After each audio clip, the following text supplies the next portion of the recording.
Hello, shalom, family. It's YAH'S from YAH'S Assembly, and we're continuing with the psalm or psalm, a psalm or two a day. Today we're going to be going over Psalms chapter 9. So without further ado, let's get into it.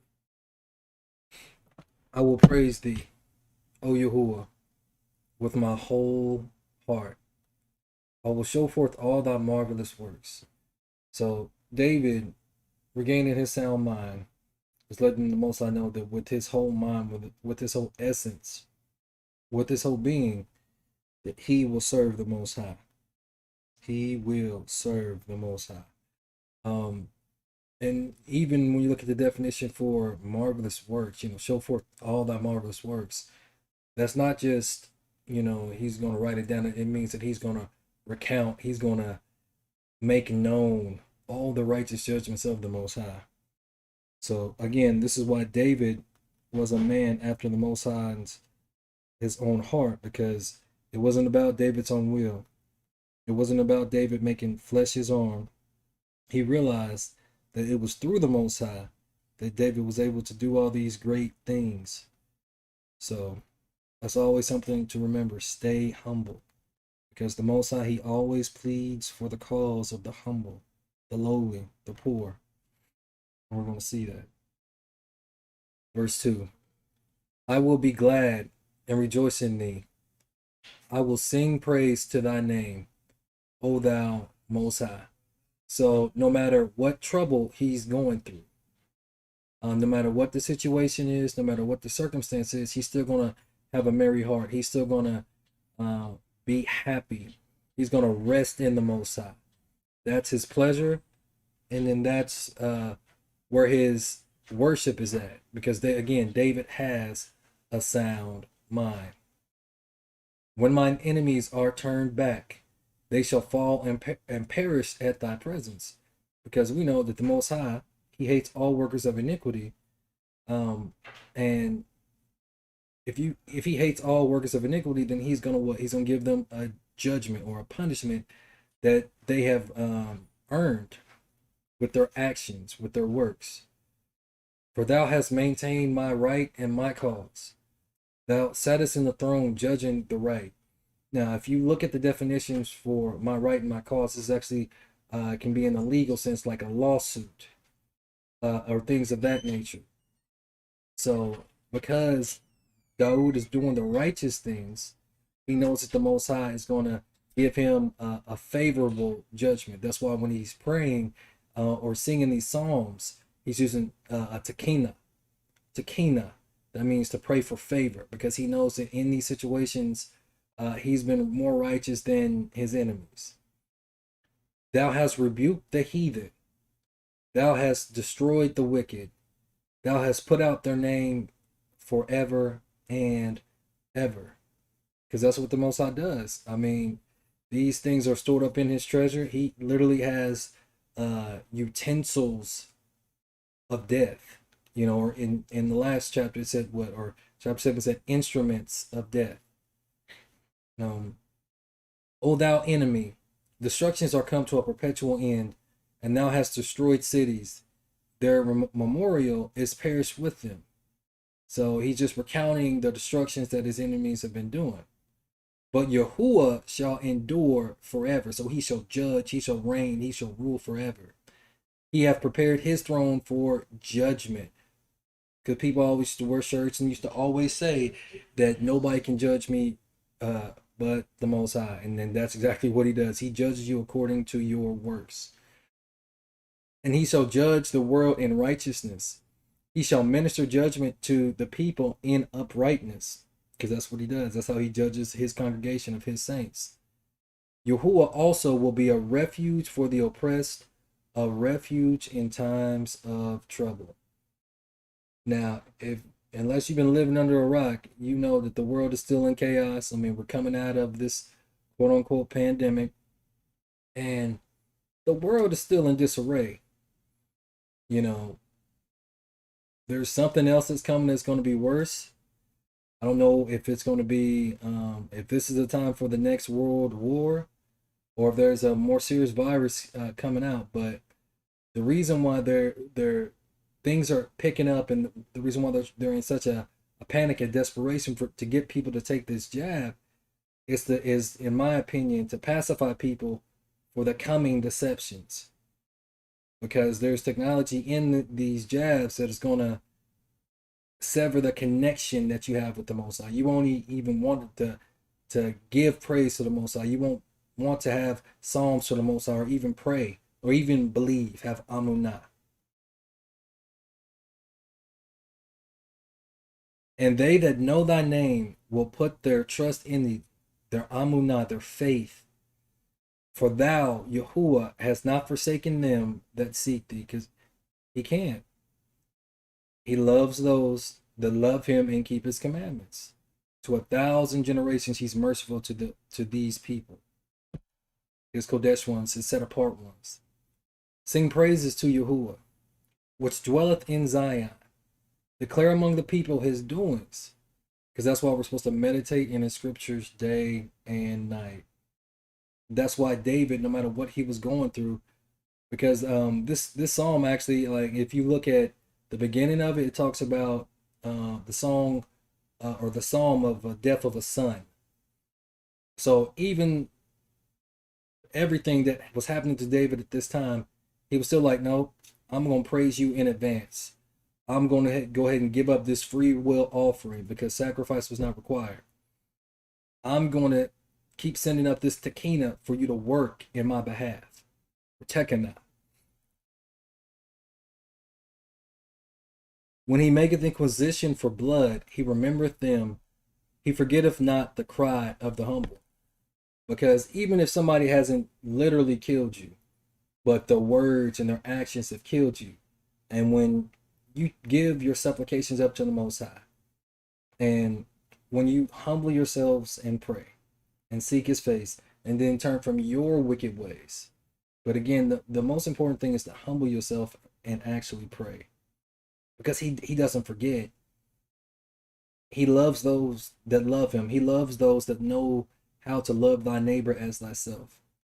He loves those that no matter what they're going through, like David, is still going to be glad in heart because they're resting in the Most High's majesty and his power. The heavens of the heavens cannot contain him. He loves those that have that faith of a mustard seed and speak to mountains, or even speak to the mountain mover, which is Yahuwah, through his beloved son Yahusha. Verse 13. Have mercy upon me, O Yahuwah. Consider my trouble, which I suffer of them that hate me. Thou that liftest up me up from the gates of death. Because we know that David's enemies were many, and they were everywhere. In some of the songs it talks about that his eyes, were full of tears. He was swimming in tears of his own, on his own bed. There was no end to his enemies. It was an innumerable multitude. And no matter what, he's still giving up that tekana to the Most High. It don't matter. It don't matter the number. Because one can chase 1,000, two can chase 10,000. It's not about the number. Think about Gideon. He had all those Israelites with him, and then Most High was like, no, let me get you down to 300 because I don't need all that. He don't need all that. He needs your faith. He needs your amunah, because we always got to remember that the apostles or the Talmudians and the Messiah couldn't do everything for people, even in their day, because people didn't have the adequate faith. People were so stubborn and stuck in their ways that they couldn't get out of their own way. People will put their faith in their fears, and then the power that they're putting into it, if that's where your faith is going, then you're going to reap the results, because you got to be careful, because you always reap what you sow, thoughts included. A lot of times we just think that if we don't say something negative and snap back at somebody, that we did a righteous thing, when in our mind our imaginations are betraying us, because we're thinking about putting hands on somebody, maybe completely taking them out, maybe putting a stomach lock in front of them. The Most High, he tries the hearts and the reins. So we got to make sure that we're pure, that we're thinking with a sound mind. that I may show forth all thy praise in the gates of the daughter of Zion. I will rejoice in thy salvation, Yahushua. The heathen are sunk down in the pit that they made, and the net which they hid is their own foot taken. Because again, we think because we get away with stuff that we're slicker than everybody, that we can outthink, we're smarter than everybody, that nobody can get nothing over you. And again, we set up these pitfalls around people, in front of people, and we don't really even realize that this pit that we're digging, the Most High is like, no, this is your grave. Like, I'm going to turn you into death. So again, be careful, mind your thoughts, mind your words, your pay action, control your mind, take back dominion over your mind. The heathen are sunk down in the pit that they made, in the net which they hid is their own foot taken. Yahuwah is known by the judgment which he executeth. The wicked is snared in the works of his hands. Higayon, Selah, or meditate. Meditate. Because the Most High, yes, he is all love. Yes, he is love. I'm not going to say all love. But people got it twisted. Because a false balance is an abomination to the Most High. So, things are going to turn on its head eventually. The tail will once again be the head again. Those that are beneath will once again be above. But we got to do our part. We got to seek him. We got to stop with the excuses. We got to be honest with ourselves. We have to be brave enough to go through the water and look at our reflection.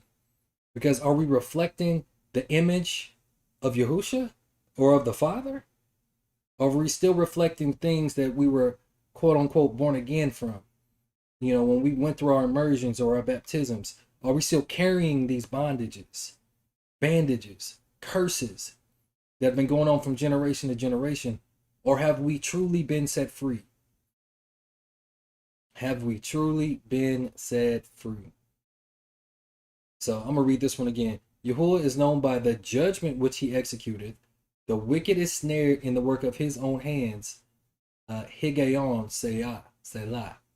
The wicked shall be turned into Sheol or hell, and all the nations that forget Elohim.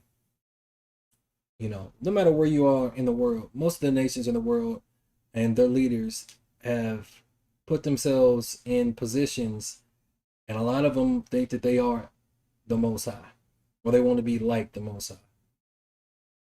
And we got to remember that if we don't want to receive of her plagues, the daughter of Babylon, we got to be set apart. We have to control our mind. We have to change our mind. And it can't just be a every once in a while thing. It's got to be a daily thing. We got to inhabit our moments with power and dominion.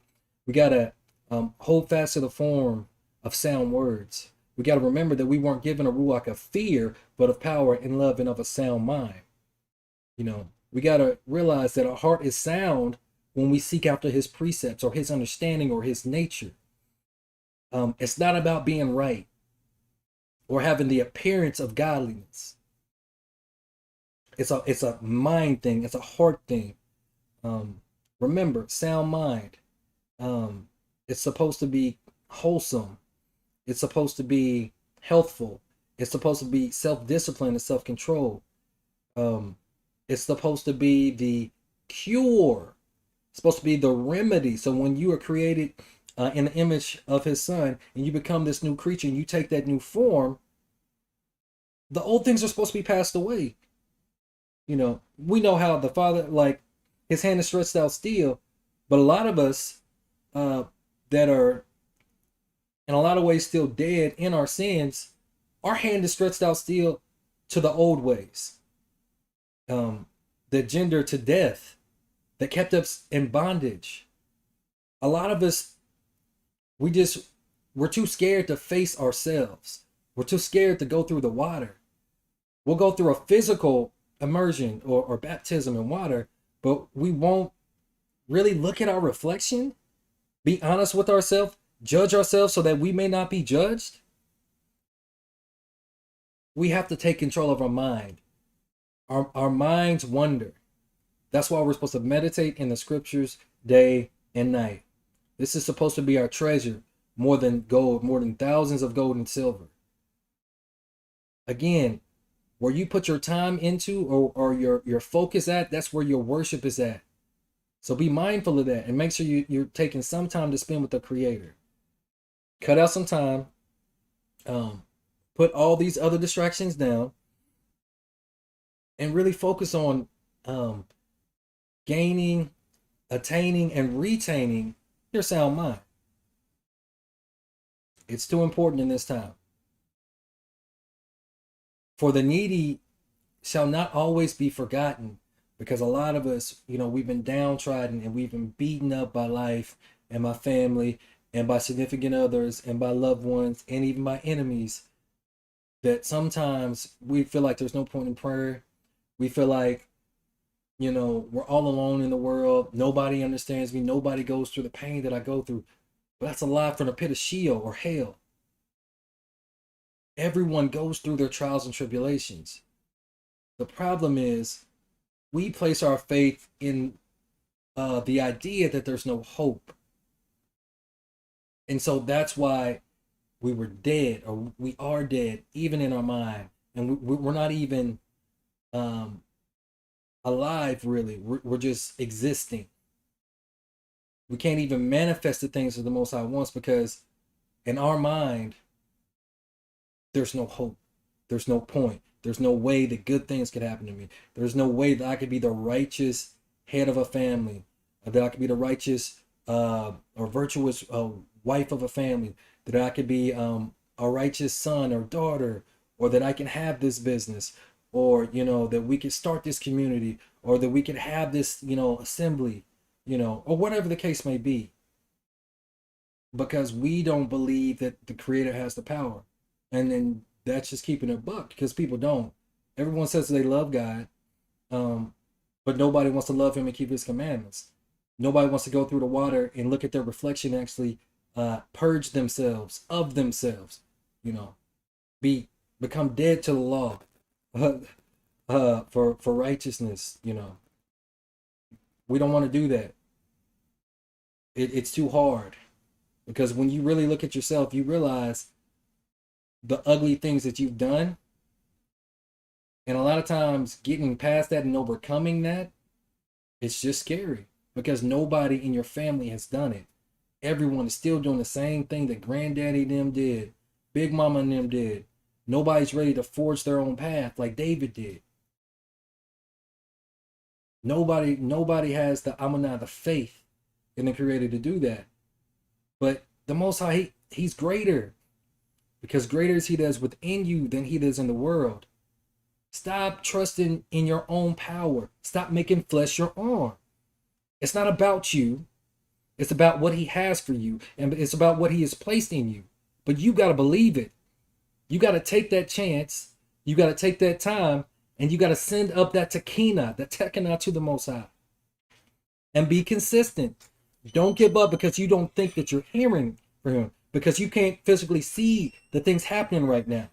You don't know what's happening in the supernatural. You can't see everything. But you're not supposed to walk by the sight of your eyes, because the just shall live by faith. We walk by faith and not by sight. For the needy shall not always be forgotten. The expectation of the poor shall not perish forever. Arise, O Yahuwah. Let not man prevail. Let the heathen be judged in thy sight.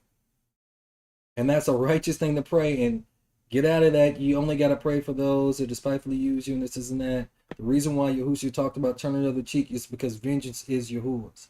We got to start understanding context and principles and natures of things. Put them in fear, O Yahuwah, that the nations may know themselves to be but men. Selah. So I just want to say all praises to the Most High Yah, His beloved Son Yahushua HaMashiach, our Adonai. Thank y'all for fellowshipping with me.